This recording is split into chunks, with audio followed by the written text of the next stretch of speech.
Bismillahirrahmanirrahim. Assalamualaikum warahmatullahi wabarakatuh.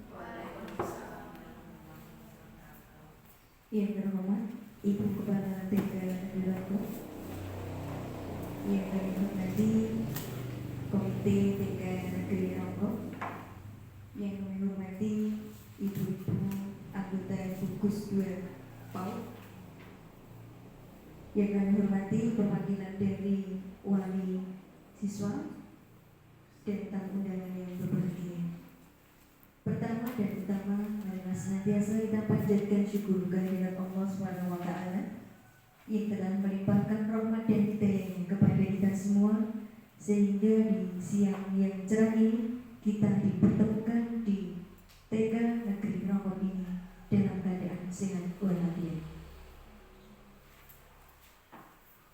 Acara Kanaki gugus 2 PAUD yang gugus inti di TK Negeri Lombok pada hari ini, Selasa tanggal 17 Januari 2023 dimulai. Sebelum acara dimulai, marilah terlebih dahulu kita awali dengan berdoa. Menurut agama masing-masing, dengan duduk sempurna, berdoa mulai. Berdoa cukup. Selanjutnya, sambutan dari Ibu Kepala TK Negeri Lombok kepada yang terhormat Ibu Nuriani Nugraha Dewi, waktu disilakan secukupnya.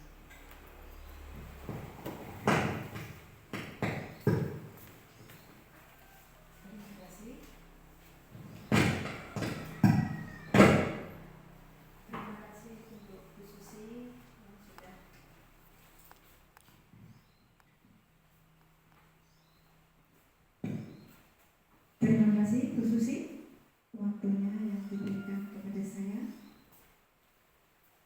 Yang terkasih teman-teman semua guru gugus di gugus PAUD 2,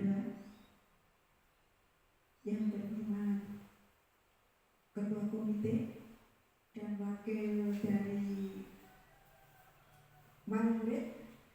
Selamat siang semuanya.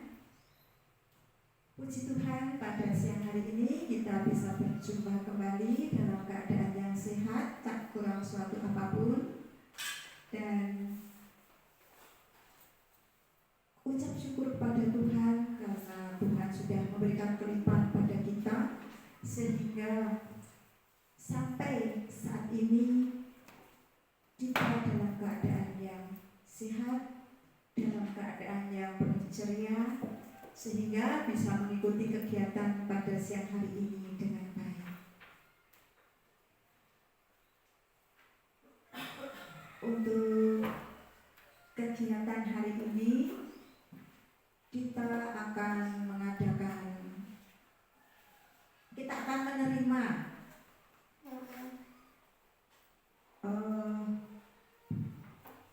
dari Bu Susi apa yang sudah didapatkan dari kegiatan CPG-nya, sehingga nanti kita memperoleh ilmu dari Bu Susi dapat kita terapkan di dalam pembelajaran kita sehari-hari, sehingga apa yang dicanangkan oleh pemerintah sekarang ini, yaitu pelajar Pancasila, nanti akan terpenuhi.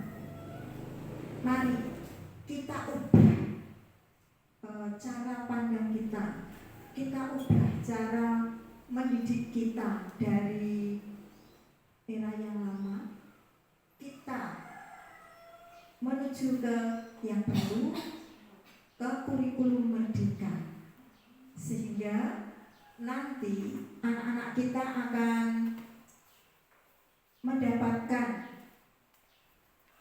ilmunya, anak-anak kita akan mendapatkan apa yang dipelajari dengan suasana yang baru.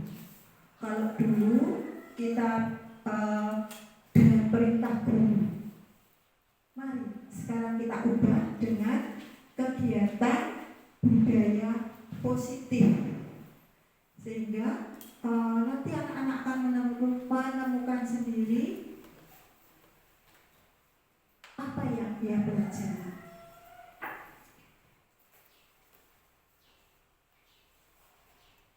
Saat ini kita akan belajar bersama dengan Bu Susi.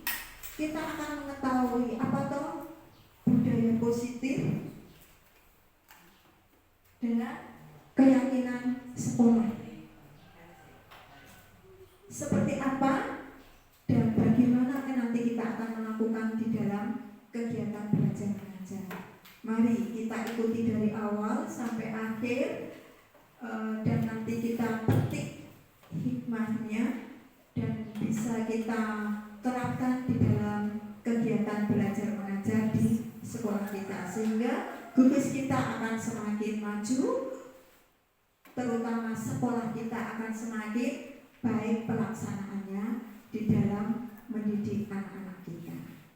Selanjutnya selamat mengikuti sampai akhir dan berjalan dengan lancar. Terima kasih.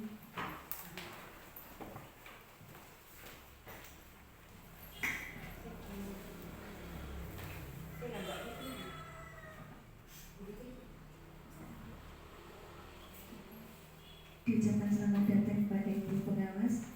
Mohon maaf Bu, ini tadi sudah kami lalui.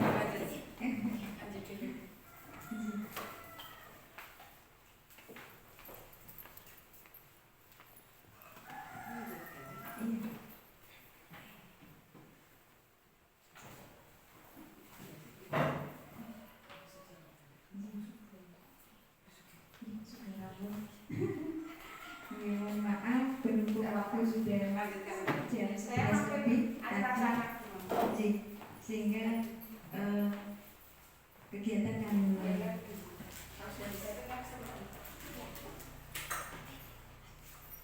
Dan mohon maaf Bunda, sekalipun Bunda baru hadir, mohon berkenan untuk memberikan sambutan. Terima kasih Bunda. Mohon izin kepada Ibu Pengawas dan juga Ibu Nuriani, Ibu Kepala Tingkatan Kelompok, kami akan melanjutkan kegiatan. Pada hari ini, terima kasih sekali sudah diberikan kesempatan, karena saya akan mengibaskan apa yang saya pelajari, apa yang saya dapatkan dari pendidikan saya sebagai calon guru penggerak yang nantinya tidak akan saya gunakan sendiri. Materi yang akan saya sampaikan yaitu tentang budaya positif yang tadi sudah disampaikan Ibu Kepala Sekolah, sudah sedikit diculik Jina. Nanti lebih jauh akan kami perdalam lagi terkait dengan budaya positif ini. Mohon maaf, izinkan saya membuka materi terlebih dahulu.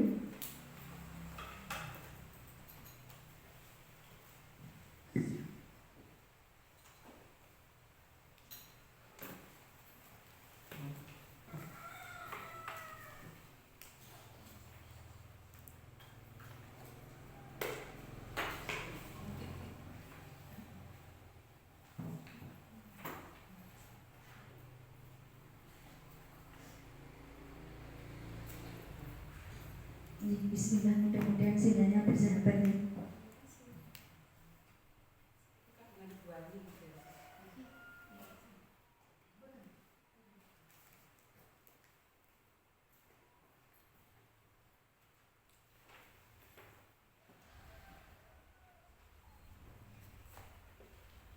Nah ini materi yang akan saya sampaikan terkait dengan budaya positif, lebih utamanya nanti kepada penerapan keyakinan di sekolah maupun keyakinan di kelas. Nah ini terkait dengan materi yang sudah saya pelajari, karena ini harus dijelaskan kepada komunitas praktisi, dan alhamdulillah pada hari ini saya diberikan kesempatan untuk bisa berbagi. Mohon maaf Bapak Ibu, apakah bisa dilihat? Bisa ya, terima kasih. Baik, akan saya lanjutkan terkait dengan apa budaya positif. Nah, kira-kira apabila ibu-ibu semua mendengar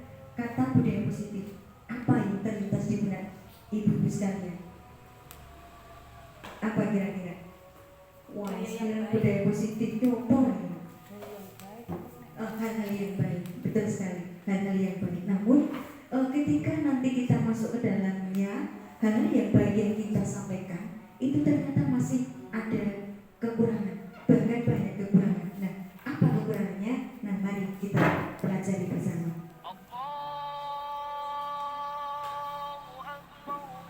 Nah, latar belakang dalam membangun budaya positif di sekolah, maka sekolah perlu menyediakan lingkungan yang aman, nyaman, dan positif. Supaya apa? Supaya murid-murid dapat berpikir, bertindak, serta mencipta dengan mandiri, bertanggung jawab, peduli, dan merdeka. Nah, salah satu strategi yang perlu ditinjau ulang adalah bentuk kedisiplinan yang dilaksanakan dan dijalankan selama ini di sekolah kita. Selama ini bentuk kedisiplinan di sekolah dimaknai sebagai kepatuhan terhadap aturan yang diterapkan di sekolah. Nah, ternyata Ibu, hal ini membawa pengaruh yang kurang baik pada diri murid. Murid menjadi tidak terlatih untuk termotivasi secara mandiri. Dalam hal ini motivasi internal, terutama dalam hal kedisiplinan. Mereka patuh dikarenakan hanya karena aturan semata, bukan disadari dalam diri mereka akan kedisiplinan dan tanggung jawab tersebut. Nah, aturan ini berpengaruh pada motivasi eksternal. Dampak dari motivasi eksternal ini ditujukan pada sikap murid yang seringkali berubah ketika motivasi tersebut tidak ada. Nah, budaya positif ini mengajak sekolah untuk berbenah, menerapkan hal-hal utama dengan tujuan menggali motivasi internal dari dalam murid dan seluruh warga sekolah untuk mencapai pendidikan yang lebih baik. Budaya positif akan terwujud tidak semudah membalikkan telapak tangan. Ini memerlukan perjuangan oleh Ibu sekalian. Perlu adanya dukungan semua pihak dan aspek-aspeknya mendukungnya. Kemudian yang selanjutnya, tujuan. Yang pertama, menumbuhkan budaya positif dengan kesepakatan kelas. Nah, yang nanti kesepakatan kelas ini akan berubah menjadi sebuah keyakinan. Tidak hanya sekedar kesepakatan, kemudian nanti ada konsekuensi ketika kesepakatan itu dilakukan apa. Namun akan menjadi sebuah keyakinan. Yang keyakinan ini termotivasi dalam diri anak, dalam diri kita sendiri sebagai seorang pendidik, kemudian nanti akan diterapkan ke dalam diri anak. Motivasi dari dalam diri, bukan karena dari latar belakang dan tadi, bukan karena kok tidak dihukum, bukan karena ini mendapatkan hadiah, tapi memang benar-benar mandirian dan tanggung jawab itu merantau dari dalam diri anak tersebut. Kalau kita yang merantau dari diri pribadi kita masing-masing. Kemudian yang kedua, tujuan kedua, mewujudkan lingkungan yang nyaman dan aman bagi siswa dan seluruh warga sekolah. Kemudian tujuan yang ketiga, menghadirkan perasaan merdeka dalam belajar di lingkungan sekolah yang saat ini masih digembar-gemborkan untuk pembelajaran belajar dengan merdeka. Nah, kemudian yang keempat, menumbuhkan dan memupuk disiplin positif dari dalam diri siswa. Ini yang terpenting. Kemudian yang selanjutnya, tolak ukur. Tolak ukurnya apa? Ketika sudah ketika sudah mengetahui latar belakang, kemudian tujuan dan tolak ukurnya adalah yang pertama, anak merasa nyaman dan menganggap sekolah sebagai rumah kedua mereka. Jadi ketika anak-anak itu ke sekolah, nantinya tidak akan merasa anak-anak ini terasa malas, tidak diupiak-upiak. Nah, diupiak-upiak ini nanti termasuk motivasi dari eksternal. Nah, maka bagaimana sekolah nanti menjadi rumah kedua bagi anak-anak. Kemudian yang kedua, komunitas akan terjalin dengan baik antara anak, guru, dan seluruh warga sekolah. Kemudian anak tidak takut berbuat salah dan menjadikan kesalahan sebagai bahan refleksi dan membenahi diri. Jadi ketika anak berbuat salah, tidak akan takut berbuat salah kembali, tapi akan niteni. Nantinya anak akan niteni, oh kalau seperti itu salah. Nah, mereka akan berpikir, oh kalau itu salah berarti saya tidak akan mengulangnya kembali. Kemudian yang ketiga, anak meyakini bahwa keyakinan sekolah atau keyakinan kelas secara mandiri itu mengetahui tujuan dan mengerti bagaimana menghargai diri sendiri. Kemudian yang kelima,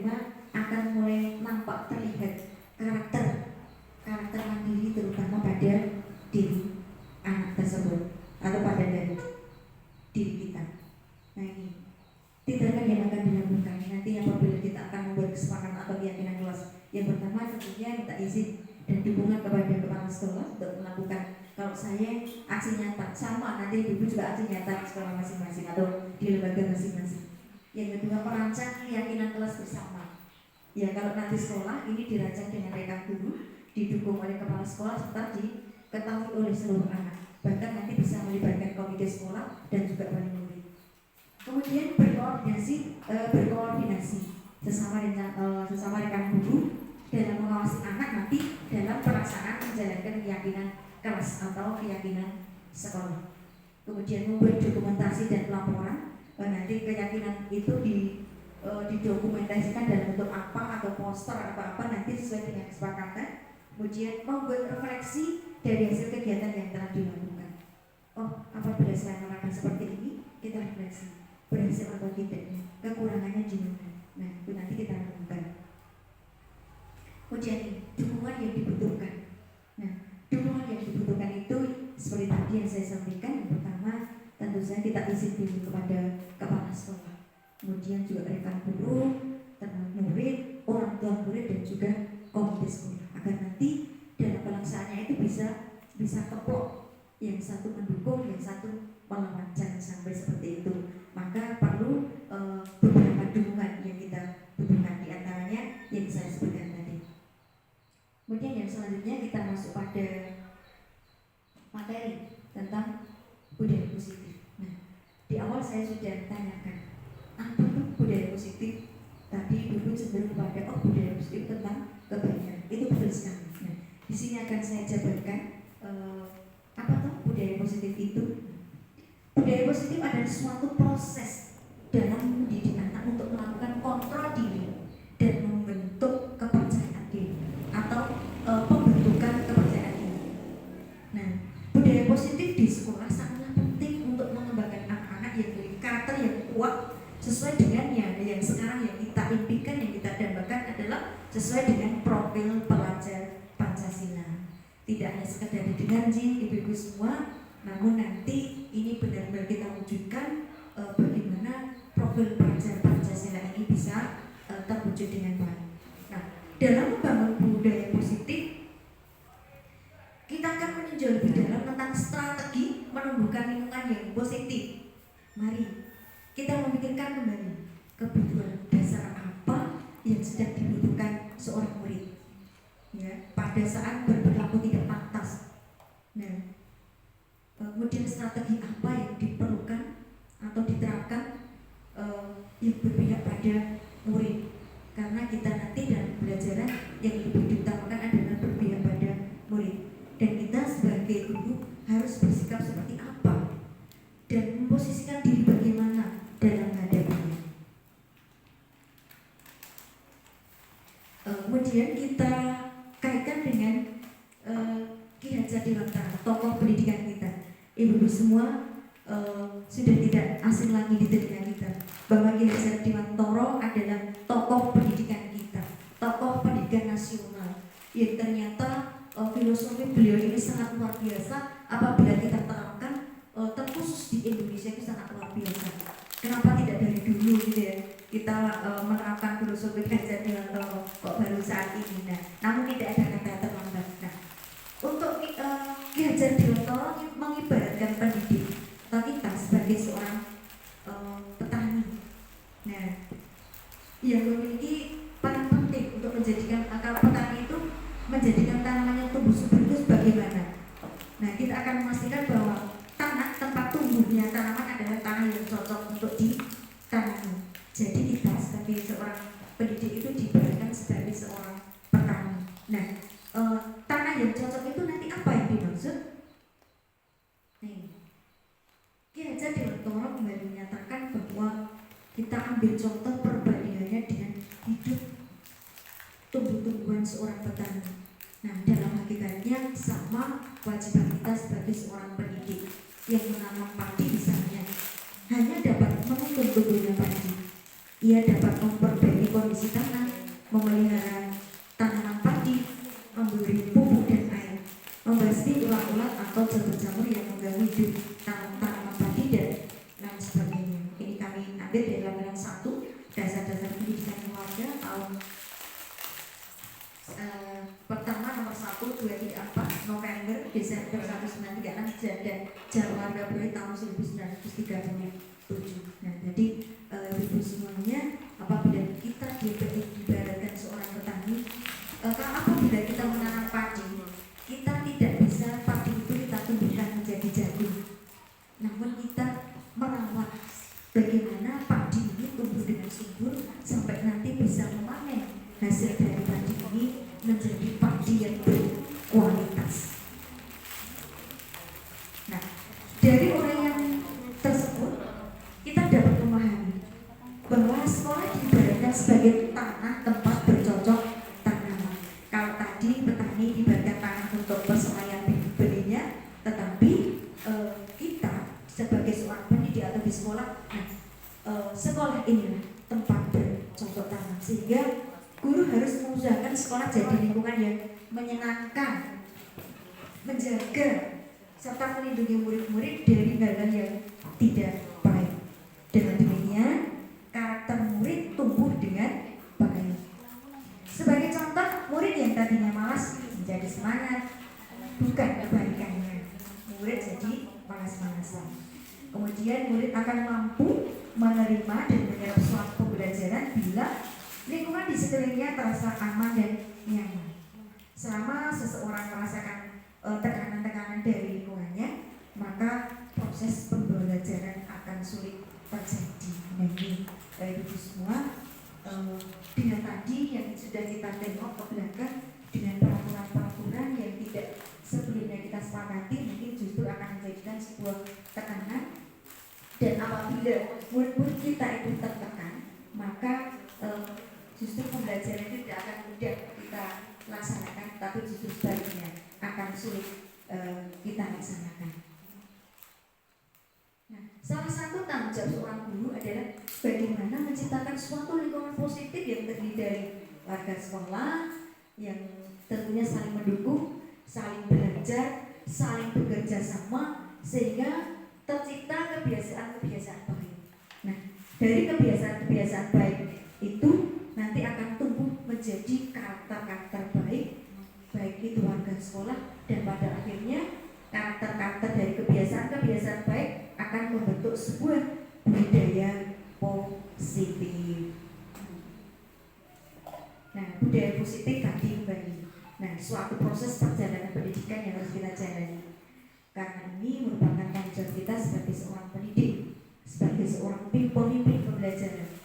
Suatu lingkungan yang aman dan nyaman akan memberikan murid kesempatan dan kebebasan untuk berproses, belajar, kemudian membuat kesalahan, belajar lagi, sehingga mampu menerima dan menyerap suatu pembelajaran. Perlu diingat, membuat selama seseorang merasakan tekanan dari lingkungannya, maka proses pembelajaran akan sulit terjadi seperti apa yang saya sampaikan di depan. Dan salah satu tanggung jawab kita sebagai pendidik adalah menghilangkan, bahkan mencabut gangguan-gangguan yang menghalangi proses pembelajaran untuk pengembangan potensi murid. Nah, ini disiplin positif dan nilai kebajikan universal. Nah, di dalam diri budaya positif atau disiplin positif, tentunya kita akan menanamkan nilai-nilai kebajikan universal, nilai kebajikan secara umum. Nah, apa itu? Coba sekarang lakukan dengan permainan ini. Genggam tangan ibu sekalian. Kemudian salah satu dari ibu itu berusaha membuka. Namun ingat, yang kita genggam ini adalah sesuatu yang sangat berharga untuk kita, yang kita tidak akan rela untuk melepas. Nah, kemudian teman yang B itu berusaha, kepingin tahu, kepingin memiliki apa yang digenggam. Nah, yang berwujud dengan rayuan, dengan pokoknya orang nanti ditunggu nganggo duit wis entuk orang. Nah, nanti apa yang dilakukan? Kemudian sebaliknya, yang satunya menggenggam, yang satunya lagi ingin melepas. Boleh dengan paksaan, pokoknya dengan berbagai cara, 1000 macam cara, agar barang berharga yang digenggam oleh teman kita ini bisa terlepas. Nah, Sekarang pertanyaannya, apakah Anda atau B yang tadi lawan genggaman tadi ya membuka kepala tangan? Mengapa? Apa alasannya ketika B membuka kepala tangan? Sebaliknya, apakah B menutup kepala tangan? Mengapa? Dan apa alasan ketika B tetap menutup kepala tangan? Apa kira-kira yang kita ambil dari pembelajaran coba buka ini? Nah, tentu dalam kegiatan ini sesungguhnya siapa yang memegang kendali atau kontrol untuk membuka atau menutup kepala tangan kita? Menurut Ibu itu siapa? Yang berusaha merebut, yang berusaha mempertahankan. Siapa yang akan memegang kendali? Diri kita sendiri. Ya, sejatinya yang memegang kendali adalah diri kita sendiri. Sehingga kita berusaha mempertahankan barang berharga yang ada dalam dunia kita. Betul sekali. Nah, dari pembelajaran ini, nah kita akan belajar tentang teori kontrol. Kalau tadi kan yang mengendalikan, yang mengontrol ada di diri kita sendiri.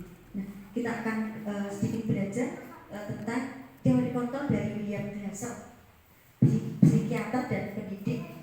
Nah, Dr. William Glasser dalam kontrol teori yang kemudian hari itu berkembang dan dinamakan query teori. Sedikit belajar teori sih, sekalipun sudah tidak kuliah. Nih, opo gue. Nah, ini sekedar kenapa kok saya menyampaikan ini? Ini ada dasarnya, ada penelitiannya, ada pakarnya, gitu, yang menemukan tentang teori kontrol ini. Nah, Dr. William Glasser ini meluruskan beberapa miskonsepsi tentang makna kontrol. Nah, apa miskonsepsi tersebut? Ini yang pertama, ilusi guru mengontrol murid. Nah, pada dasarnya kita tidak dapat memaksa murid untuk berbuat sesuatu jika murid tersebut memilih untuk tidak melakukannya. Ingat, tidak boleh memaksakan, ya. Walaupun tampaknya guru sedang mengontrol perilaku murid. Hal demikian terjadi karena murid sedang mengizinkan dirinya dikontrol. Nah, saat itu bentuk kontrol guru menjadi kebutuhan dasar yang dipilih murid tersebut. Teori kontrol menyatakan bahwa semua perilaku memiliki tujuan, bahkan terhadap perilaku yang tidak disukai sekalipun. Jadi, ketika kita menjumpai anak-anak kita di kelas, mengapa tidak mau mengerjakan tugas? Mengapa dia ngambek? Mengapa dia menangis? Bahkan ada agak sedikit yang anarkis, tentu ada tujuan. Nah, tugas kita apa? Ya, lebih lanjut saya akan bacakan dulu ilusi yang selanjutnya. Ilusi bahwa semua penguatan positif, efektif dan bermanfaat. Ini ilusi. Penguatan positif atau bujukan adalah bentuk-bentuk kontrol. Segala usaha untuk mempengaruhi murid agar mengulangi suatu perilaku tertentu. Nah, suatu usaha untuk mengontrol murid tersebut. Dalam jangka waktu tertentu kemungkinan murid tersebut akan menyadarinya dan mencoba untuk menolak bujukan dari kita, atau bisa jadi murid tersebut menjadi tergantung pada pendapat sang guru untuk berusaha. Ilusi bahwa semua penguatan positif, efektif dan bermanfaat. Bagaimana seseorang bisa berubah dari paradigma stimulus respon kepada pendekatan teori kontrol? Nah, ini ada teori Stephen R. Covey, Principle Concentrated Leadership tahun 1991 menyatakan bahwa bila kita ingin membuat kemajuan perlahan, sedikit-sedikit ubahlah sikap atau perilaku kita. Namun, bila kita ingin memperbaiki cara-cara utama kita, maka kita perlu mengubah kerangka acuan kita. Ubahlah bagaimana Anda melihat dunia, bagaimana Anda berpikir tentang manusia. Ubahlah paradigma Anda, skema pemahaman dan penjelasan aspek-aspek tertentu tentang realitas. Mari kita mulai dari diri, diingatkan oleh teori ini. Kemudian nih, perbedaan stimulus respon dan teori kontrol. Stimulus respon realitas atau kebutuhan itu kita sama, tetapi teori kontra mengatakan bahwa realitas atau kebutuhan kita itu berbeda. Iya tidak? Iya.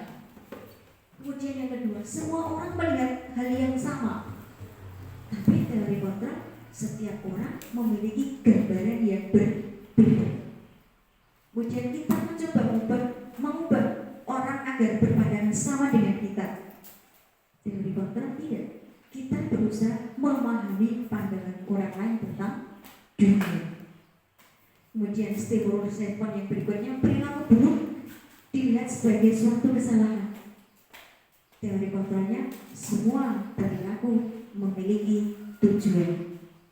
Kemudian orang lain bisa mengontrol saya. Teori kontra, hanya Anda yang bisa mengontrol diri Anda. Kemudian saya bisa mengontrol orang lain. Teori kontra, Anda tidak bisa mengontrol orang lain. Kemudian yang selanjutnya, stimulus respon. Pemaksaan ada pada saat tujuan gagal. Untuk teori kontra, kolaborasi dan konsensus menciptakan pilihan-pilihan baru. Yang terakhir, model berpikir menang kalah. Tetapi teori kontra tidak. Model berpikir menang. Tidak ada yang kalah. Kemudian kembali kepada makna disiplin. Dalam rangka menciptakan lingkungan positif, salah satu strategi yang perlu kita tinjau kembali adalah penerapan disiplin di sekolah kita. Apakah telah efektif? Apakah masih perlu ditinjau kembali? Apa sesungguhnya arti dari disiplin itu sendiri? Apa kaitannya dengan nilai kebajikan yang tadi saya sampaikan? Nah, mari kita bahas makna disiplin dan nilai kebajikan universal. Sebelumnya mari kita tanyakan ke diri kita sendiri, bagaimana kita berperilaku, kemudian mengapa kita melakukan segala sesuatu. Apakah kita melakukan sesuatu karena adanya dorongan dari lingkungan atau dorongan dari orang lain? Terkadang kita melakukan sesuatu karena kita menghindari dari rasa sakit atau ketidaknyamanan. Terkadang pula kita juga melakukan sesuatu untuk mendapatkan apa yang kita mau, atau mungkin hanya karena ingin dipuji, hanya ingin karena mungkin ibu menganggap baik saya, sehingga apa yang disampaikan itu kadang sedikit menyimpang dari yang terakhir. Kemudian pernahkah Bapak Ibu atau Ibu melakukan sesuatu untuk mendapatkan senyuman atau pujian dari orang lain? Pernah tidak? Pernah. Kalau saya sering. Ya, biar nanti saya buang nih nak jenis rodo jono, tapi grupen untuk senyuman dari buang nih. Nah, saya berperilaku aneh mungkin gitu. Apalagi kira-kira angsa orang melakukan sesuatu. Mari kita koreksi pada diri kita masing-masing. Nah, mari kita bahas tentang konsep disiplin positif yang merupakan unsur utama dalam terwujudnya budaya positif yang kita cita-citakan di sekolah-sekolah kita. Kebanyakan guru sangat tertarik dengan topik pembahasan tentang disiplin. Mereka berpendapat bahwa kalau saja anak-anak kita bisa disiplin, ya pasti mereka akan bisa belajar. Para guru juga berpendapat bahwa mendisiplinkan anak-anak adalah bagian yang paling menantang dari pekerjaan mereka. Nah, ini pendapat guru selama ini. Ketika mendengar kata disiplin, nah, apa yang terbayang di benak kita? Apa yang terlintas di pikiran kita? Nah, kebanyakan orang menghubungkan kata disiplin itu dengan tata tertib atau aturan atau kepatuhan dan peraturan. Iya tidak? Ya. Anggap disiplin itu pasti garuk-garuk ini kamu tata tertib, kamu peraturan. Nah, peraturanmu mau nek melanggar peraturan dampaknya apa? Hukuman. Nah, ternyata setelah kita belajar jauh, kita memberikan seperti itu tidak pas, tidak hanya kurang, tidak pas, bahkan nanti memberikan penghargaan sekalipun ternyata itu kurang pas terhadap, terutama terhadap diri anak, termasuk terhadap diri kita sendiri. Disiplin juga sering dihubungkan dengan hukuman tadi yang Ibu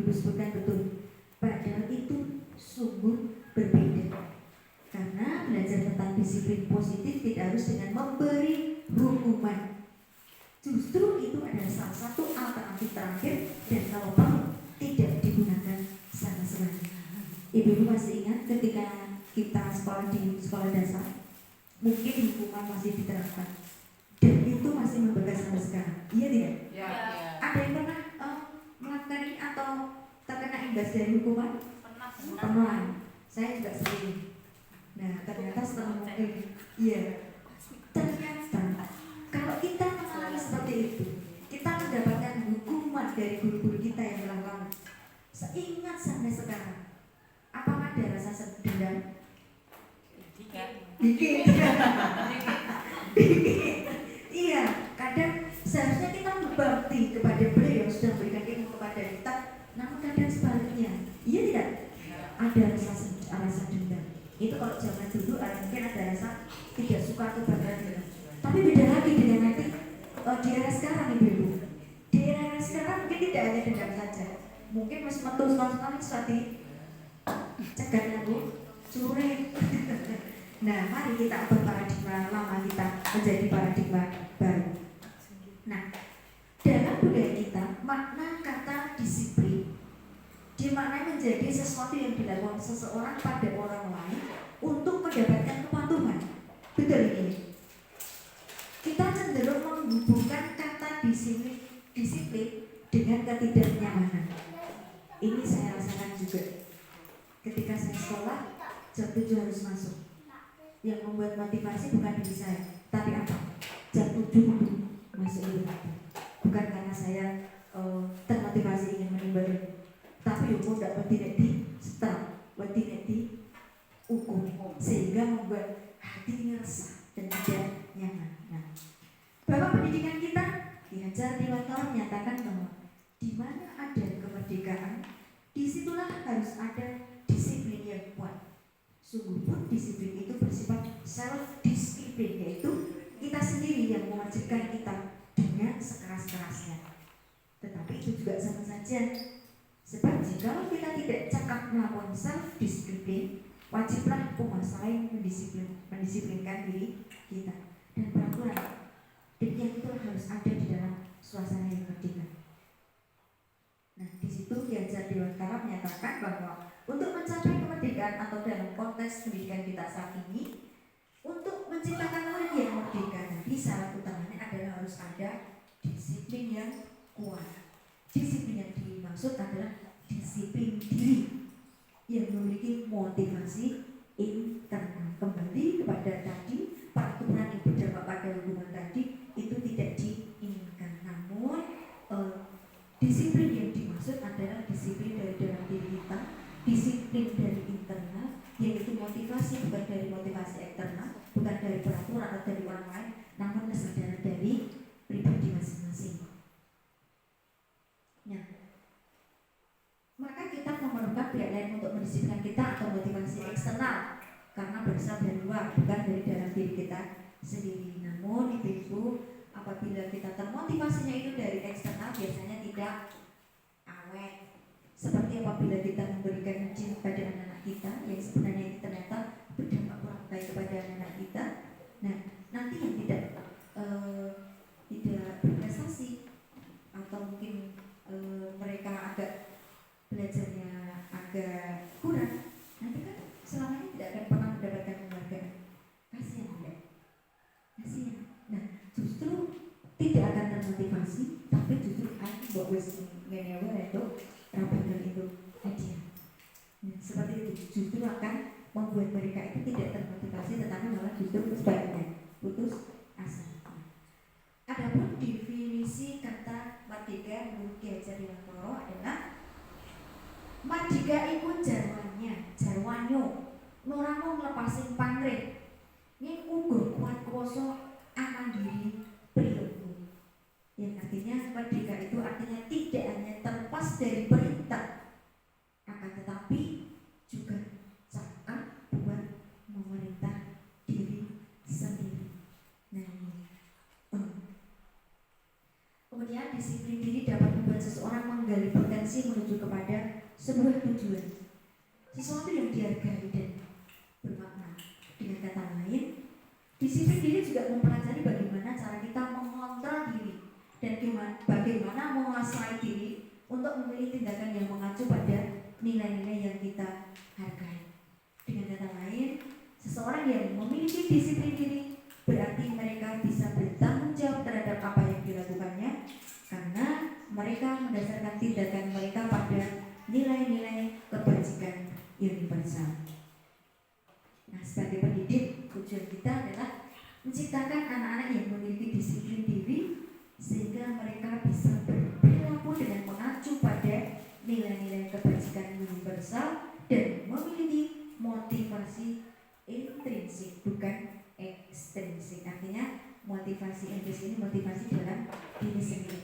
Motivasi ekstrinsik motivasi dari uang yang kita lakukan adalah nanti anak-anak kita dan termasuk diri kita termotivasi intrinsik atau memiliki motivasi dari dalam diri kita bukan motivasi ekstrinsik. Kemudian nilai-nilai kebajikan. Nilai-nilai kebajikan ini merupakan paling besar dari sikap dan perilaku kita, atau nilai-nilai ini merupakan fondasi kita dalam berperilaku.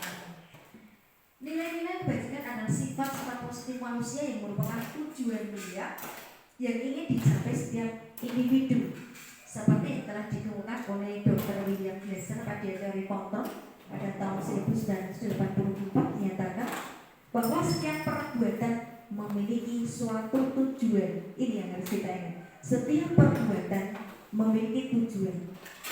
Dan selanjutnya Diana Gosling pada tahun 1998 mengumumkan bahwa dengan mengaitkan nilai-nilai kebajikan yang diyakini seseorang, maka motivasi intrinsik yang akan terbangun sehingga menggerakkan motivasi dari dalam untuk mencapai tujuan mulia yang diinginkan. Salah satunya adalah nilai-nilai kebajikan yang ingin dicapai oleh setiap anak Indonesia yang kita kenal dengan apa? Profil pelajar Pancasila. Jadi ibu tujuannya nanti yang akan menuntut kita dalam pembelajaran merdeka adalah profil pelajar Pancasila. Nah, profil pelajar Pancasila sudah sering kita dengar. Nah, di antara ini beriman, bertakwa kepada Tuhan Yang Maha Esa, dan berakhlak mulia. Yang kedua, mandiri. Kemudian yang ketiga, bernalar kritis. Yang keempat, berkebinekaan global. Yang kelima, bergotong royong. Yang keenam, kreatif. Dan jadi nilai-nilai kebajikan inilah yang nanti akan menuntun kita dengan nanti kita membimbing, mendidik anak-anak kita.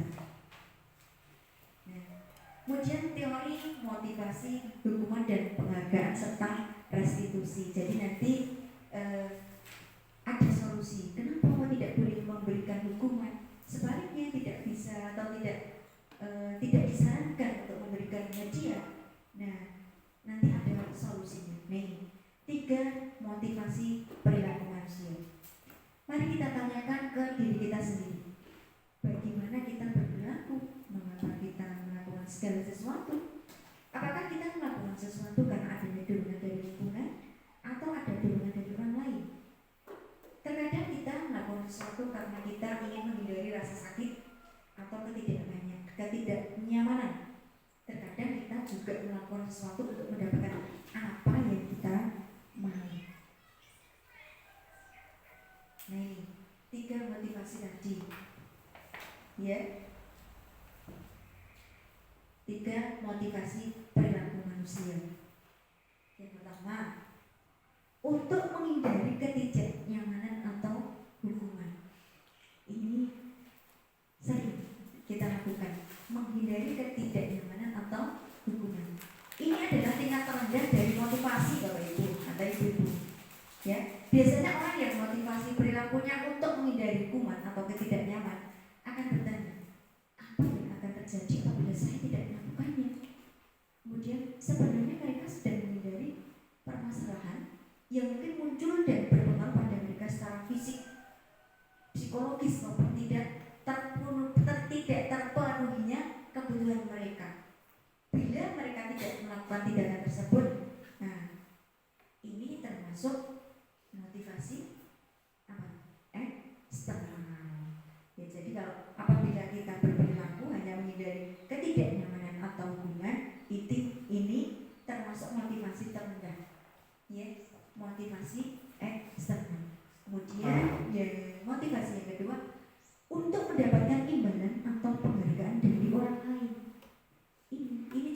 motivasi. Tetapi coba kita lihat satu tingkat. Nah ini untuk mendapatkan imbalan atau penghargaan dari orang lain ini satu tingkat dari tadi menghindari ketidaknyamanan atau hukuman. Nah, satu tingkat lebih tinggi dari yang pertama. Di sini orang berperilaku untuk mendapatkan imbalan atau penghargaan dari orang lain. Nah, orang dengan motivasi ini akan bertanya, apa yang akan saya dapatkan apabila saya melakukannya? Mereka melakukan sebuah tindakan untuk mendapat pujian dari orang lain yang menurut mereka penting dan mereka letakkan dalam dunia berkualitas mereka. Nah, mereka juga melakukan sesuatu untuk mendapatkan hadiah, kemudian untuk mungkin diakui atau untuk mendapatkan imbalan. Nah, ini masih sama. Ini adalah motivasi eksternal.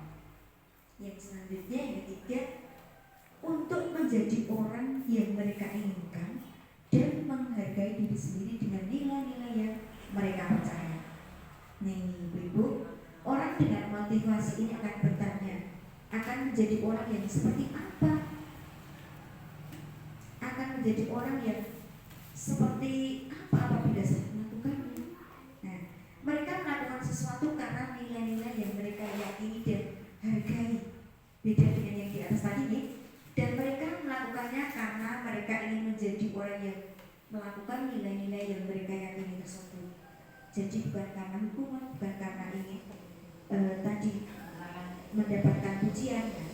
Ini adalah motivasi yang akan membuat seseorang memiliki disiplin positif.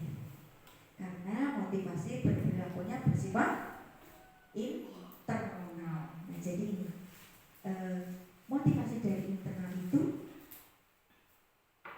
untuk menjadi orang yang mereka inginkan dan menghargai diri sendiri dengan nilai-nilai kebajikan yang mereka percaya.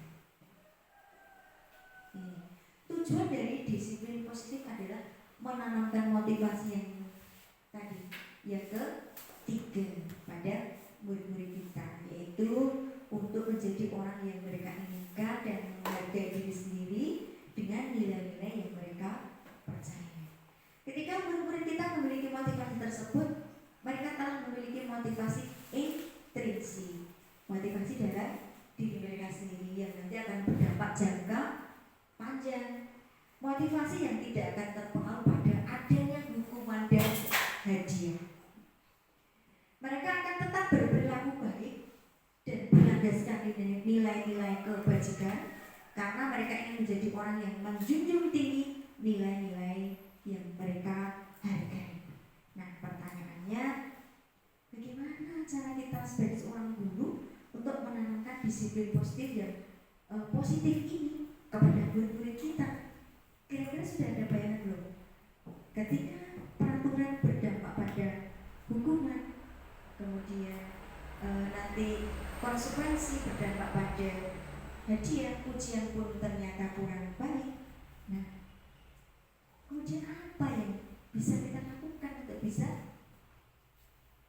menerapkan budaya positif ini? Nah, mari kita lihat. Ini tadi teori motivasi, hukuman dan penghargaan, restitusi.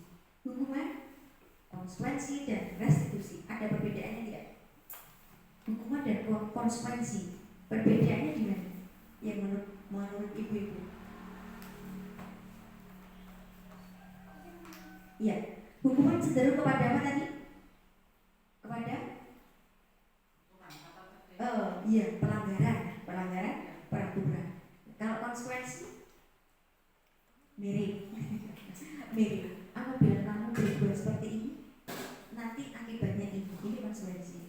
Tapi kalau hukuman itu sudah ada peraturan. Kalau di sekolah kita biasanya sudah ada tata tertib. Kemudian nanti ada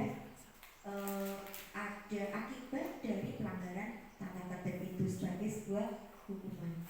Nah, dalam menjalankan peraturan atau keyakinan kelas atau sekolah yang nanti akan saya sampaikan nih, bila mana ada suatu pelanggaran, tentunya suatu harus terjadi. Itu kita perlu meninjau ulang tindakan penegakan peraturan atau keyakinan kelas atau sekolah yang selama kita jalankan atau yang selama ini kita lakukan.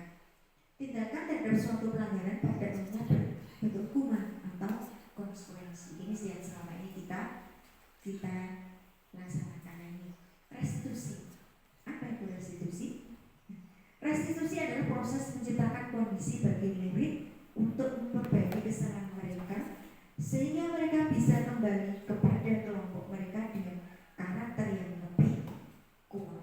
Ini pendapatnya Kusen 2004. Restitusi juga merupakan proses kolaboratif yang mengajarkan murid untuk mencari solusi untuk masalah mereka. Jadi nanti ketika mereka berbuat salah, nah mereka juga yang akan mencari solusinya, bukan kita.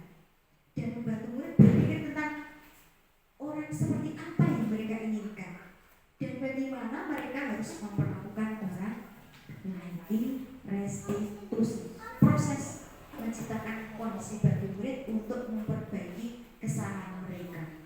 Jadi tidak dengan hukuman dan tidak dengan hadiah. Nah, sebelum kita membahas lebih mendalam tentang penerapan restitusi ini, kita perlu bertanya terlebih dahulu. Adakah perbedaan tadi sudah nih? Kemudian bila sama antara hukuman dan konsekuensi tadi persamaannya di mana? Kemudian bila berbeda perbedaannya di mana? Nah, coba ini akan diberikan suatu gambaran perbedaan antara hukuman, konsekuensi dan restitusi itu sendiri. Nah, kata disiplin tanpa tambahan kata positif di belakangnya, maksudnya ini sesungguhnya sudah merupakan identitas sukses dan hukuman merupakan identitas gagal. Disiplin yang sudah bermakna positif terbagi dua bagian, yaitu disiplin dalam bentuk konsekuensi dan disiplin dalam bentuk restitusi. Nah, restitusi merupakan proses meningkatkan kewajiban tadi nih, tentang pengertian restitusinya. Nah, ini mendapat Alfikon. Ya, bisa dibaca sendiri nih, mengemukakan baik penghargaan maupun hukuman adalah cara-cara mengontrol perilaku seseorang yang menghancurkan potensi untuk pembelajaran yang sesungguhnya. Ini teori. Ya, menurut Kohn, secara ideal tindakan belajar itu sendiri adalah penghargaan yang sesungguhnya. Jadi tidak perlu ada ini. Apa tadi? Hukuman dan apa lagi? Penghargaan. Nah, belajar itu sendiri menurut Kohn adalah penghargaan yang sesungguhnya.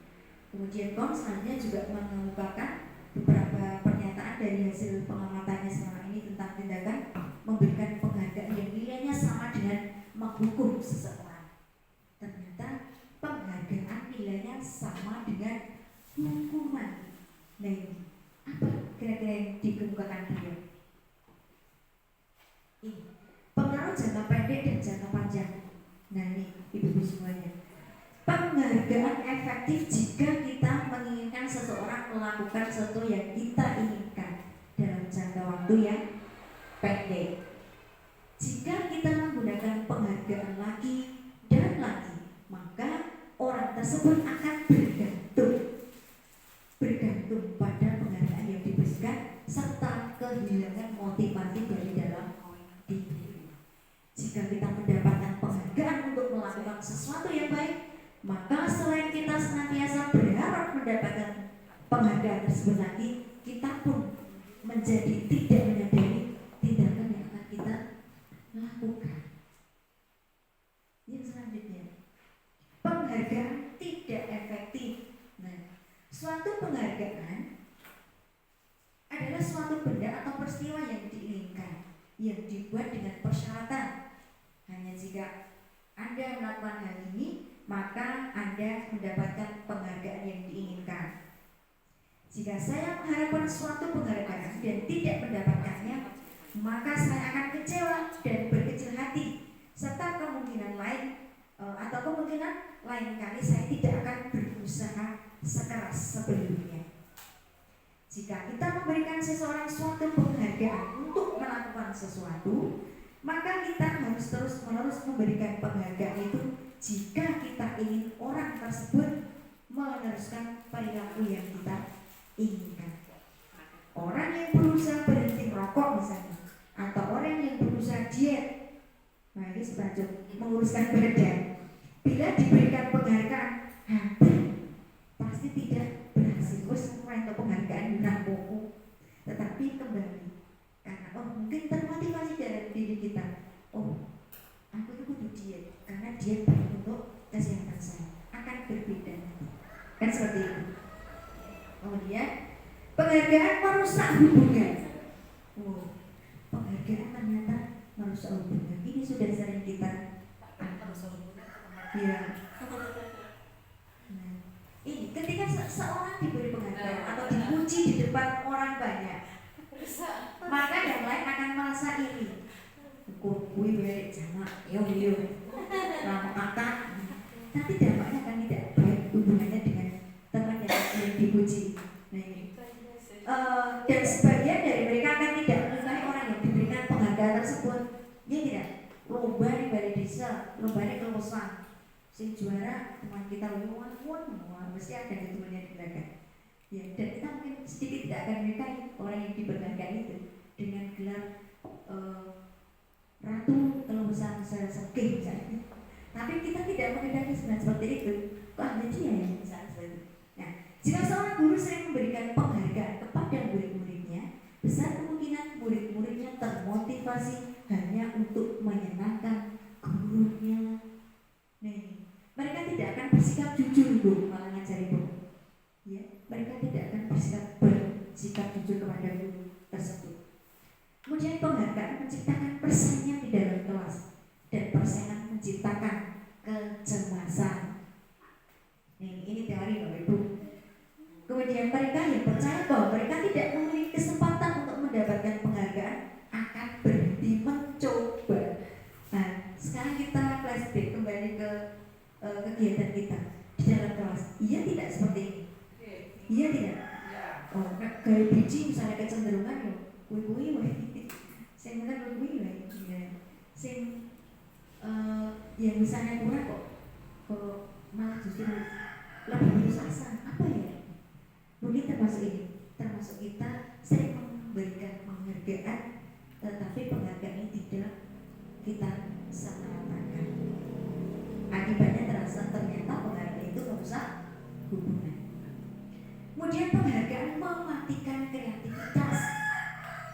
Murid-murid diminta berpikir mengenai hadiah maksudnya atau penghargaan yang bisa mereka dapatkan bila berhasil menulis sebuah puisi misalnya.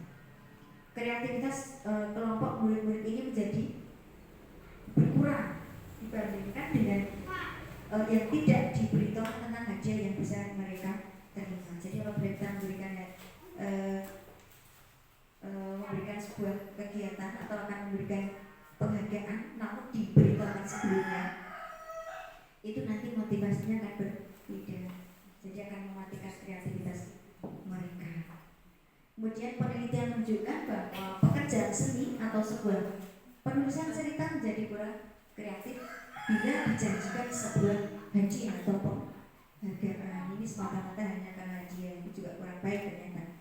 Dalam tugas-tugas memecahkan masalah, para murid memakan waktu lebih lama dan memberikan jalan keluar kurang kreatif saat mereka dijanjikan suatu penghargaan.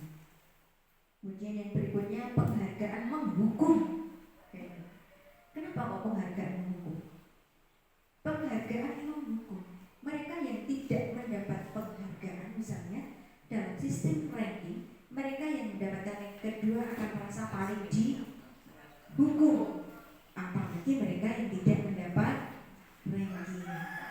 Memberikan penghargaan dan hukuman adalah hal yang sama, karena keduanya mencoba mengendalikan perilaku seseorang. Karena orang pada dasarnya tidak suka dikendalikan dalam jangka waktu yang lama. Penghargaan akan terlihat sebagai hukuman. Jika suatu penghargaan diharapkan, namun Anda tidak mendapatkannya, Anda akan merasa terhukum. Kemudian motivasi dari dalam diri atau intrinsik.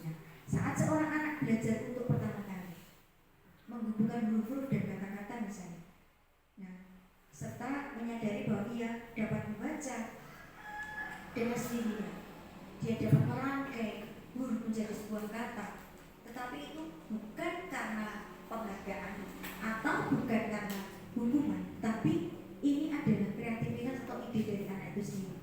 Nah, apabila kita perhatikan, kita akan timbul bijak di matanya, gembira, ya tidak? Dibandingkan dengan kita sedikit menuntut atau sedikit memaksa, itu nanti akan berbeda. Nah, kesadaran akan kemampuannya bahwa dia sudah dapat membaca, sudah merupakan sebuah penghargaan. Jadi penghargaan itu tidak harus berupa ujian, tidak harus berupa hadiah, namun anak ini bisa menghargai dirinya sendiri ketika dia bisa memecahkan masalahnya sendiri atau bisa menemukan sesuatu yang baru secara mandiri. Kemudian jika memberikan penghargaan kepada seorang anak pada saat dia sudah merasa bangga dengan pencapaiannya sendiri, maka kita akan mengambil kegembiraan yang saat itu sedang dirasakannya secara alamiah. Memberikan penghargaan ketika dia menciptakan sesuatu sendiri, itu kegembiraannya itu secara alamiah, bukan seperti tadi yang di depan yang saya sampaikan. Dari apa yang disampaikan di atas bahwa penghargaan berdampak pada beberapa yang kurang baik, seperti penghargaan tidak efektif, penghargaan merusak hubungan, penghargaan menurunkan kualitas, penghargaan menghukum. Yang paling baik adalah apa? Motivasi dalam diri, yaitu motivasi intrinsik. Jadi restitusi adalah sebuah pendekatan untuk menciptakan disiplin positif. Nah, kemudian kita masuk kepada keyakinan kelas. Mengapa keyakinan kelas? Mengapa tidak peraturan kelas saja?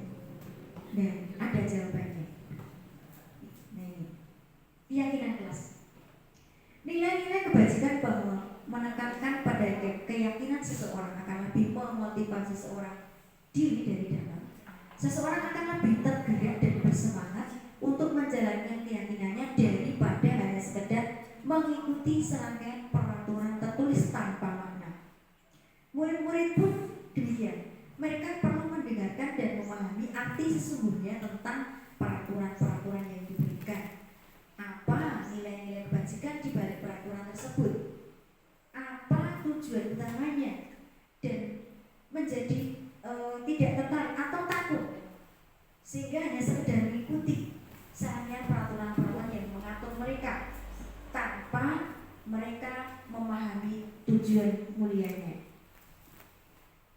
Selanjutnya kita akan meninjau kegiatan-kegiatan apa saja yang bisa dilakukan agar menentukan keyakinan suatu sekolah ataupun keyakinan kelas. Nanti akan saya tampilkan contoh keyakinan kelas yang sudah kami buat bersama anak. Perubahan dari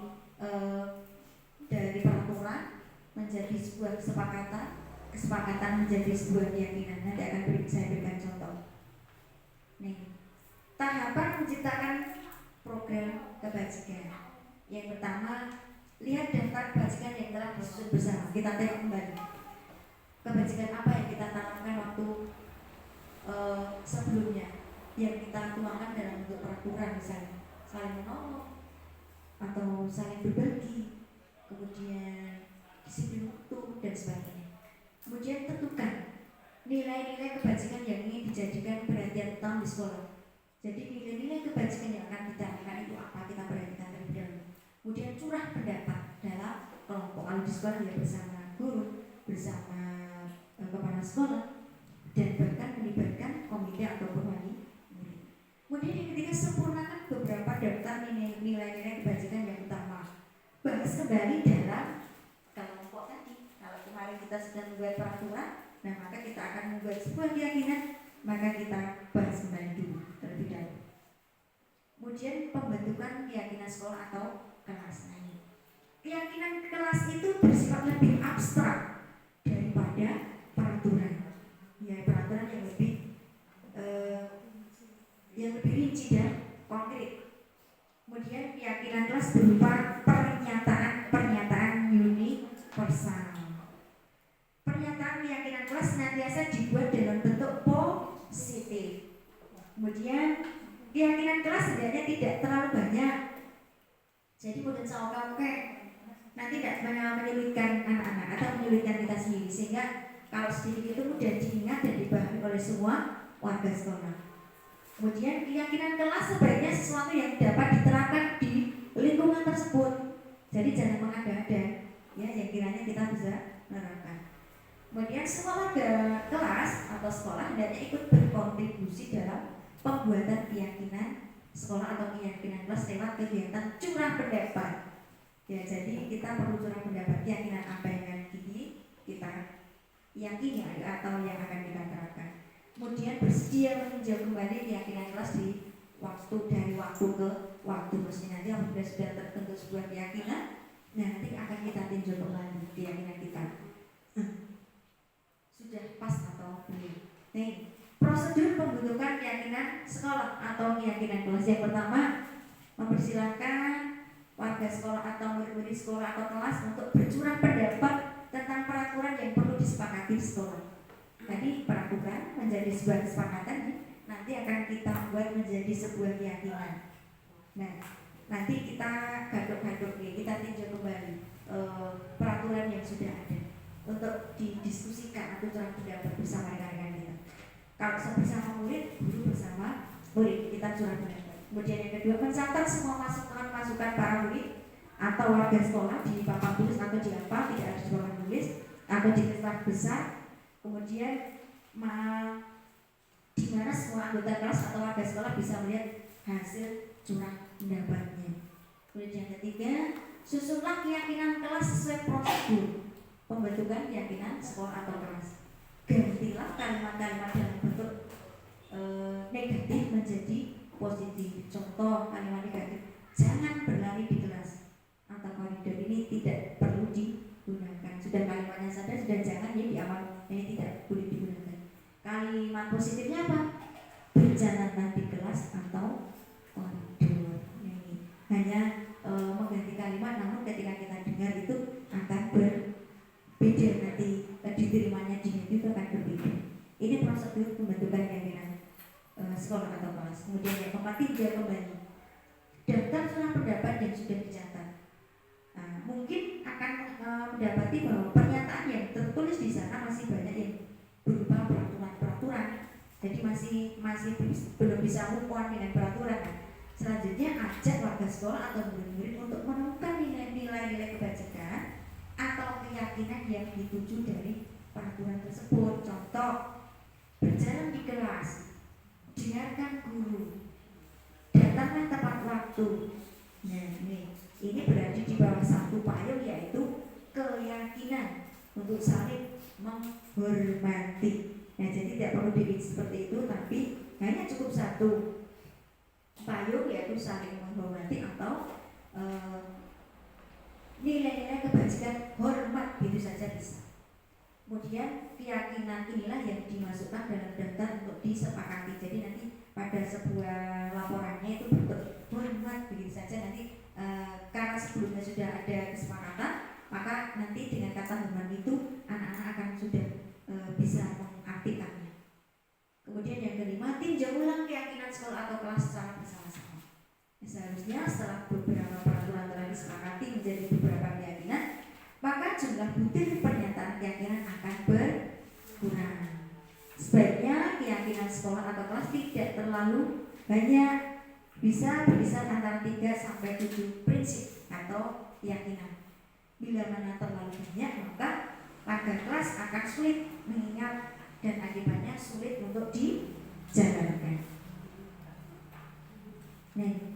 Prosedur pembentukan keyakinan yang ke-6. Nah, setelah keyakinan sekolah atau di kelas tadi dibuat atau selesai dibuat, maka semua warga kelas atau sekolah dipersilakan meninjau ulang dan menyetujuinya dengan menandatangani keyakinan sekolah atau kelas tersebut, termasuk guru dan semua warga sekolah. Kemudian yang ke-7, keyakinan sekolah atau kelas selanjutnya bisa dilekatkan di dinding, ditempel di dinding kelas atau di mana di tempat yang mudah untuk dilihat, sehingga semua warga sekolah bisa melihatnya, tidak dideleke. Nah, nanti sesuaikan dengan kondisi lembaga kita masing-masing. Nah ini tadi contoh. Nah, hormat, bekerja, rasa diterima dan dimiliki. Nah, tampak seperti dan tidak tampak seperti, datang tepat waktu, tampak seperti, tidak tampak seperti, sering hadir, terlambat. Beda nanti. Kemudian menyapa teman dan guru setiap hari, tidak tampak seperti, tak acuh kepada teman dan guru. Mengembalikan barang teman yang telah dipinjam dan mengucapkan terima kasih, ini tampak seperti. Tidak tampak sepertinya, tidak mengembalikan barang yang lebih yang telah dipinjam dan meletakkan sembarangan, ini tidak tampak seperti itu. Kemudian bekerja, tekun bekerja dan menyimak guru, ini tampak seperti. Tidak tampak seperti, tidak mendengarkan guru dan acuh tak acuh. Tampak seperti menyerahkan tugas tepat waktu, tidak tampak seperti tugas tidak diberikan. Tampak seperti memberikan hasil terbaik, tidak tampak seperti asal-asalan mengerjakan tugas. Nah, dan selanjutnya seperti itu, nanti materi yang akan kalian berikan bisa dipelajari nih. Nah, nanti lebih lanjut di KKP yang akan datang bisa kita cermati, bisa kita lebih perdalam. Kemudian ada terlihat, terdengar dan berperilaku. Terlihat, berempati terhadap perasaan orang lain, memegang barang milik orang lain hanya dengan izinnya, ini terlihat. Mendengarkan dengan seksama, senantiasa berbuat baik dan berbakti. Terdengar, satu orang berbicara, yuk saya bantu, kita bisa selesaikan ini bersama. Terima, tolong ya, atau permisi, boleh saya pinjam? Nanti akan segera saya kembalikan. Terdengar seperti itu. Berperilaku, tersenyum ramah, memberikan salam hormat, berjabat tangan, kemudian meletakkan tangan di dada saling, kemudian memberikan ruang bekerja, dan postur tubuhnya juga tenang. Berperilakunya seperti itu. Jadi sekalipun bisa tersenyum atau sekalipun bisa saling, tapi perilakunya juga kita perhatikan dengan berperilaku tenang, tidak sambil lalu misalnya seperti itu. Nah, kemudian kita masuk pada 5 kebutuhan dan dasar manusia. Yang di sini tadi menurut William Glasser. Nah, 5 kebutuhan dasar manusia apa saja kira-kira dihubungi. Nah, konsep 5 kebutuhan dasar manusia tidak hanya berlaku bagi anak-anak atau murid-murid, namun juga bagi manusia dewasa. Dalam setting sekolah adalah para tenaga pendidik dan berpendidikan. Lihatlah para guru di sekolah kita masing-masing. Dapatkah memprediksi kira-kira guru mana yang memiliki kebutuhan dasar yang tinggi akan penguasaan, kemudian kebebasan, kesenangan atau kasih sayang, dan rasa diterima. Nah, kebutuhan dasar mana yang sedang berusaha dipenuhi oleh guru ketika mereka melakukan sebuah tindakan tertentu. Nah, kalau begitu, apa yang dapat dilakukan oleh seseorang pemimpin atau seorang pemimpin sekolah berdasarkan konsep 5 kebutuhan dasar? Nah, ini mari kita lihat. Ini pendapatnya Glasser tadi nih. Glasser menyatakan bahwa kapasitas untuk berubah ada di dalam diri kita. Jika kita dapat mengidentifikasi kebutuhan apa yang mendorong perilaku kita, maka perubahan perilaku positif dapat dimulai dengan mencari solusi untuk memenuhi kebutuhan tertentu dengan cara yang positif. Nih, 5 kebutuhan dasar manusia ini, ibu-ibu, kita ingat kembali kebutuhan dasar manusia. Yang pertama adalah bertahan hidup atau survival, ini kebutuhan kita. Yang kedua adalah kebutuhan untuk diterima atau love and belonging. Yang ketiga, kebutuhan akan kebebasan atau freedom. Yang keempat, kebutuhan akan kesenangan atau fun. Yang kelima, kebutuhan akan penguasaan atau power. Inilah kebutuhan dan 5 kebutuhan dasar manusia. Kembali kita kepada restitusi, 5 posisi kontrol, kembali ke 5 posisi kontrol tadi. Diana Kosen dalam bukunya Restitution School Discipline itu mengemukakan bahwa guru perlu meninjau kembali penerapan disiplin di dalam ruang-ruang kelas mereka selanjutnya. Apakah telah efektif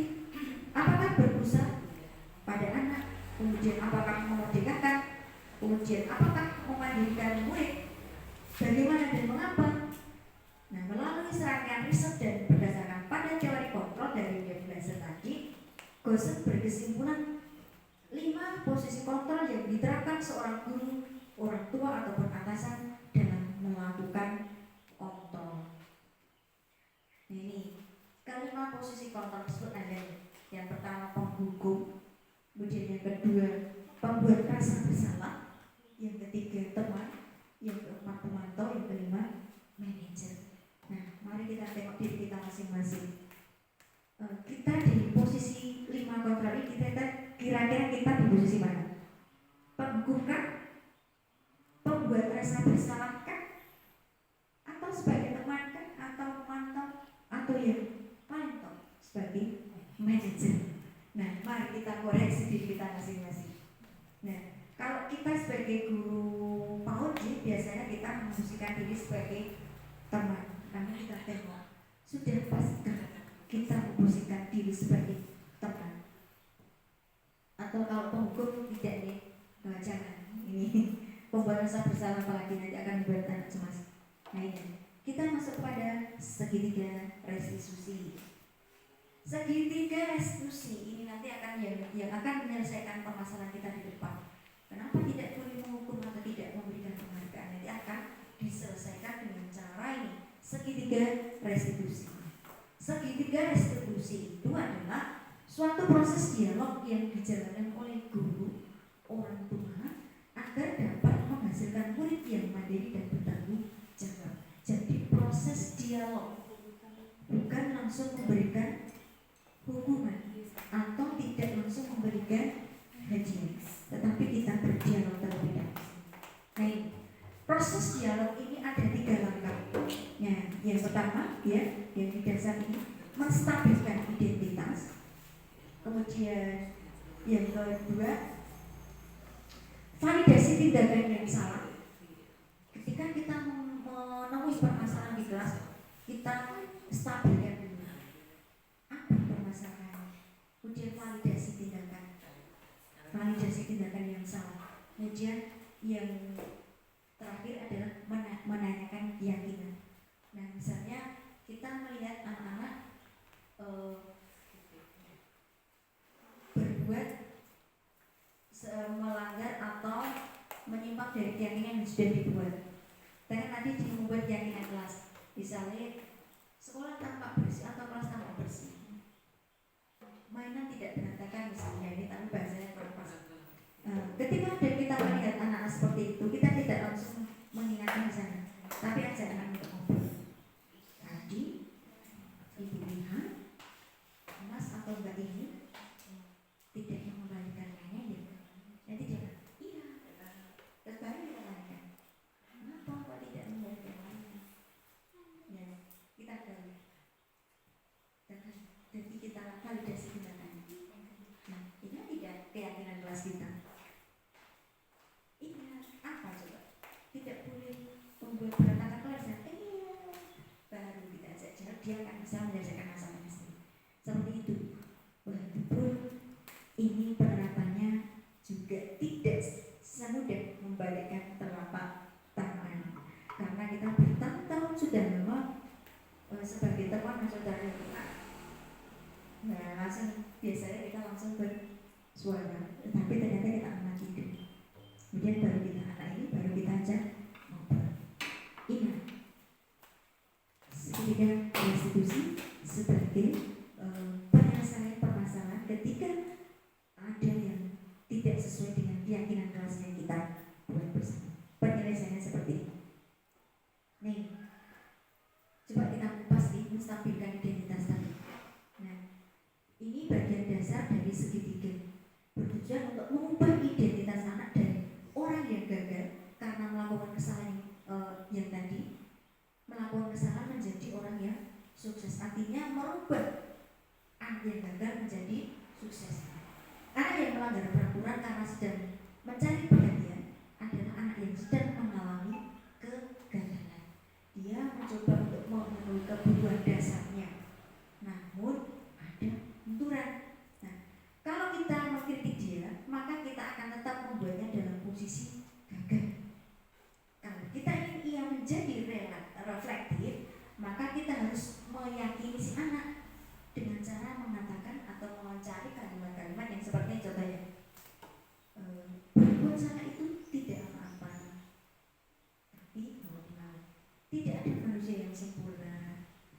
juga pernah melakukan kesalahan seperti itu, atau kita bisa menyelesaikan ini, nah, dan sebagainya. Contohnya di sedikit seperti itu. Kemudian yang kedua, validasi tindakan yang salah. Menurut teori kontrol, semua tindakan manusia baik atau buruk pasti memiliki maksud dan tujuan tertentu. Ini yang harus kita ingat. Seorang guru yang memahami teori kontrol pasti akan mengubah pandangan dari teori stimulus respon ke cara berpikir proaktif yang mengenali tujuan dari sebuah atau setiap tindakan. Kita mungkin tidak suka sikap seorang anak yang terus-menerus merengek, tapi bila sikap itu mendapat perhatian kita, maka itu telah memenuhi kebutuhan anak tersebut. Kalimat-kalimat di bawah ini mungkin yang akan membantu yang sebaiknya kita sampaikan. Padahal kamu bisa melakukan yang lebih buruk lagi dari ini. Nah, kemudian kita lanjutkan dengan kalimat-kalimat yang membangkitkan motivasi. Kemudian menanyakan keyakinan. Teori kontrol menyatakan bahwa kita pada dasarnya termotivasi secara internal. Ketika identitas sukses telah tercapai, maka satu tadi dan kita laku yang salah telah divalidasi di langkah 2, maka anak akan siap untuk dibuka dengan nilai-nilai yang dia percaya dan berpindah menjadi orang yang diinginkan. Pertanyaan-pertanyaan ini yang mungkin bisa disampaikan dengan keyakinan jelas dan atau keluarga. Jadi ini sebenarnya kalimat-kalimat ini tidak hanya kita yang harus tahu, tetapi lebih kepada yang mengasuh anak di lingkungan keluarga. Ini sebenarnya juga bisa disosialisasi agar kita bisa klop nanti. Apa yang kita percaya sebagai kelas atau keluarga? Apa nilai-nilai umum yang kita telah sepakati? Atau kita ingat kesempatan kelas kita apa? Nah, seperti itu yang bisa kita sampaikan. Nah, ini. Terima kasih, materinya sudah selesai. Namun saya akan berikan contoh pembuatan keyakinan kelas. Nah, ini.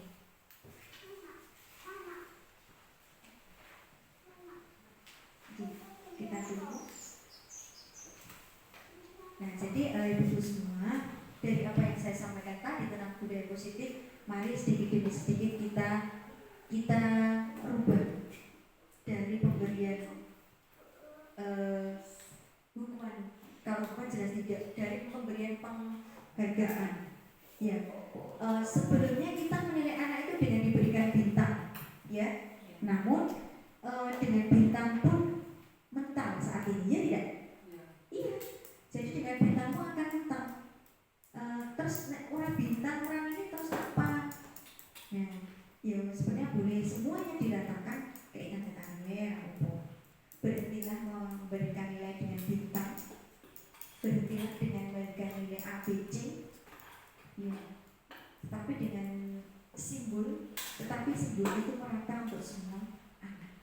Jadi tidak ada yang lebih, tidak ada yang kurang. Pada intinya lagu dibanding-banding itu betul. Ojo dibanding-bandingin. Maka kalau di sekolah alam itu tidak ada lomba, tidak ada, karena itu termasuk banding-bandingin.